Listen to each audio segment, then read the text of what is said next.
পাশের বাসার ভাবির কি ভালো কপাল, আর আমগো কপাল একসঙ্গে নাকি 5টা শাড়ি কিনে বিদেশ দিয়ে পাঠাইছে। মানুষের বিদেশ দিয়েও সারপ্রাইজ পাঠায়, আর আমাগো সামনে থেকেও সারপ্রাইজ কি চিনলাম না। কি করো বউ? আইসে। তোমার কি মন খারাপ? কি হয়েছে, কথা বলো না কেন? কিছু হয় নাই। ও ঠিক আছে, আমি একটু বাইরে গেলাম। কিছু হয় নাই বললি কি কিছু হয় নাই? দেখ ভাল লাগে না। এক কাজ করে একটা স্টোরি দেই। বিয়ের আগে রাজরানী করে রাখবো বলা ছেলেটাও বিয়ের পরে চাকরানি বানায় রাখে। ঠিক আছে, এবার পোস্ট করে দিই। 5 মিনিট হয়ে গেছে, এখন স্টোরি সিন করে না কেন? 15 জন দেখা ফেলাইছে, ও এখনো পর্যন্ত দেখতে পারে না। দেখ ভাল লাগে না, 1 ঘন্টা হয়ে গেছে এখনো দেখে না। কি হয়েছে বউ, বই আসছো, খাবার দাবার খাবা না? কিছু হয় নাই। তাহলে কি আমি খাইয়ে নিমু? নেও গিয়া। আচ্ছা ঠিক আছে। মাথা মোটা কোথাকার। ও তোমার পছন্দের আইসক্রিম নিয়ে আইসি। আমি খাবো না, আমার খাইতে ইচ্ছা করতেছে না। তাহলে কি আমি খাইয়ে ফেলাবো আর ফ্রিজে রাখবো? সব খাই ফেলাম, আমি খাবো না। তুমি তো আইসক্রিম পছন্দ করো। এখন থেকে করি না। আচ্ছা প্রচুর গরম পড়ছে, তাহলে আমি খাইয়ে ফেলাই। খাও গিয়া। একা একা খাইতে চলে গেল। আমার যে মন খারাপ, আমি যে রাগ করছি এটা বুঝে না। আমার জোর করে নিয়ে ডাইকে নিয়ে খাওয়াইবো না। না, এভাবে সম্ভব না। আর স্টোরিটা পর্যন্ত দেখে নাই। বউ আবার কি স্টোরি দিল? বিয়ের আগে রাজরানী বানায় রাখবো বলা ছেলেটাও চাকরানি বানায় রাখে। বললা আইস গো, তো তাহলে খবর আছে, কি লেগে আবার রাগ হইছে? কোনো কারণ ছাড়া তো এই পোস্ট দেওয়ার কথা না। কি হয়েছে তোমার? কিচ্ছু হয় নাই। এমনি বলতেছো কেন? কি হয়েছে বলবা তো। কিচ্ছু হয় নাই।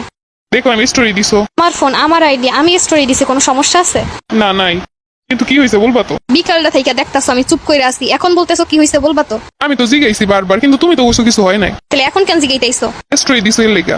স্টোরি দেখে বুঝতে পারো, আর আমার ফেস দেখে বুঝতে পারার ক্ষমতা হয় না? বিয়ের সময় তোমার বাপ যদি ফ্রিজ টিভি না দিয়ে যদি একটা মন বোঝার মেশিন দিত, তাহলে তো আমার কাম হইতো। হ্যাঁ জানি, সব দোষ তখন আমার বাপের। হয় এই জিনিসগুলো দিয়ে তো আর আমার সংসার সুখের হইব না। আমার সংসার সুখের হইতে হইলে মন বোঝানো লাগবে আগে। মন তো আর বুঝতে পারি না, কি বুঝাও না বুঝাও, কোনো কিছু বলো না, সইলি চুপ করে বসে থাকো। আর জিজ্ঞেস করলেই বলো কিছু হয় নাই। যখন আমি বুঝতে না পারি সইলা যাই, ফুলতে ফুলতে ফুলতে অ্যাটম বোম হও। আর যখন বোমটা বাস্ট হয়, তখন আমি বুঝতে পারি আমার অবস্থা কি হয়। বোম বাস্ট হইব না? পাশের বাসার ভাবিরে বিদেশ দিয়ে তার হাজবেন্ড সারপ্রাইজ শাড়ি পাঠাইছে, আর আমি আমার কি কপাল, জীবনে সারপ্রাইজ কি দেখলামই না।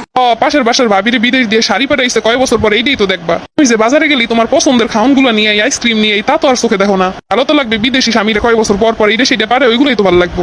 যে ভালোবাসে টুকটাক এটা সেটা হাতে করে নিয়ে আসি প্রতিদিন, তা তো আর চোখে বাঁধবো না। নায়ক ও কলিজা খাইতে দিলেও কইবো লবণ কম হইছে। পাশের বাসার ভাবিরে বলছো না সারপ্রাইজ দিছে, তার জামাই তারে সারপ্রাইজ দিলেও সেও অভিযোগ করবে তার জামাইয়ের কোনো না কোনো একটা জিনিসের। খালি তো শাড়ি দেখলাম, মনটা তো আর দেখলা না। কি জানো কইতে চাইছিলাম, ভুলে গেছি সব কথা শুই না। যাতে একটু ঝগড়া করবে, এখন মনেও পড়তেছে না কথাগুলা।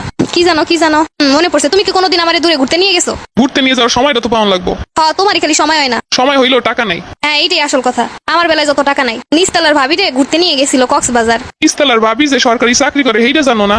আমি স্ত্রী দুজনেই চাকরি করে কক্সবাজার কেন, তারা বিলেতেও ঘুরতে যাইতে পারে। এখন যত অজুহাত, এখন বুঝাইতে চাইতেছে আমি চাকরি করি না কেন। জি না, আমি এই কথা বলতেছি না, তুমি এই কথা বলাইতেছো। সবসময় শুধু একতরফা দেখো না, দুইটা জিনিসই দেখো। আমার যেমন লাগবো না চাকরিওয়ালা বউ, ঠিক তেমন তোমারও ভাবা উচিত যে সবকিছু করণ লাগবো না। সংসার সুখের করতে হইলে সবকিছুই দেখুন লাগে। সবকিছু যেরকম তোমার ভিতরে থাকবো না, সবকিছু তেমন আমার ভিতরেও থাকবো না।